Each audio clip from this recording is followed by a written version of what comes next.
Salut, c'est Jigsaw. Tu essayes d'envoyer de gros fichiers par email ou de partager des vidéos sur certaines applis de messagerie et tu reçois une erreur disant que la vidéo est trop lourde. Ne t'inquiète pas, réduire la taille d'un fichier est en fait assez simple.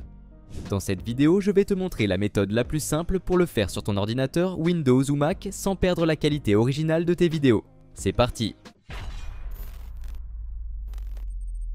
Si tu utilises encore différents outils pour éditer des vidéos, puis un autre pour compresser ou convertir, il est temps de simplifier le processus en faisant tout depuis un seul tableau de bord. Personnellement, j'aime beaucoup utiliser cet outil parce que c'est une boîte à outils tout en un pour la vidéo et l'audio.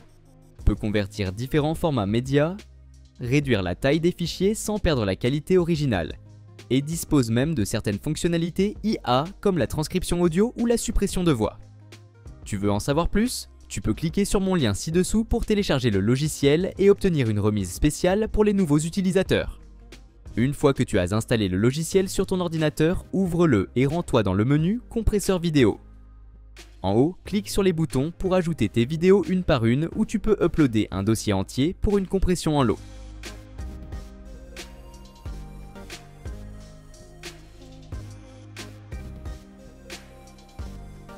La prochaine étape consiste à configurer les options de compression pour obtenir les meilleurs résultats. Clique sur le bouton Paramètres à côté de chaque fichier pour l'ajuster individuellement ou utilise l'option Paramètres en bas pour appliquer les mêmes changements à toutes les vidéos uploadées. Tout d'abord, ajuste le pourcentage de compression pour contrôler la taille finale du fichier. Lorsque tu ajustes chaque fichier individuellement, tu devrais voir une estimation de la taille finale du fichier en fonction du niveau de compression. Par défaut, la vidéo compressée aura le même format que l'original, mais tu peux sélectionner un autre type comme MP4, AVI, MOV ou autre si nécessaire. Assure-toi que l'option Qualité est réglée sur Élevé pour que ta vidéo garde la même apparence que l'original même après compression. Il y a aussi une section Paramètres avancés où tu peux contrôler des aspects plus techniques de la vidéo, comme le bitrate, l'encodeur vidéo, la fréquence d'image et plus encore. Mais si les paramètres par défaut te conviennent, tu peux simplement les laisser tels quels. Une fois tes modifications faites, clique sur Enregistrer, puis sur Compresser pour lancer le processus. Garde en tête que cela peut prendre un certain temps, surtout si tu compresses beaucoup de vidéos ou des fichiers très volumineux.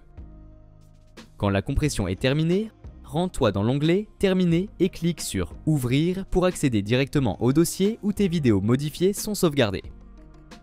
Bien, voyons si le programme a vraiment conservé la qualité originale de la vidéo après compression, comme promis. Pour comparaison, le fichier vidéo original faisait 30,8 mégaoctets et il se lisait très bien en haute définition.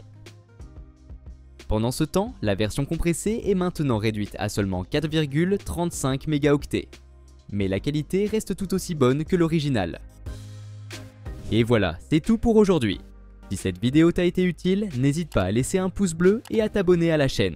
Si tu as des questions concernant cette vidéo ou si tu veux que je fasse un tutoriel sur un autre sujet, écris-le moi en commentaire. À la prochaine.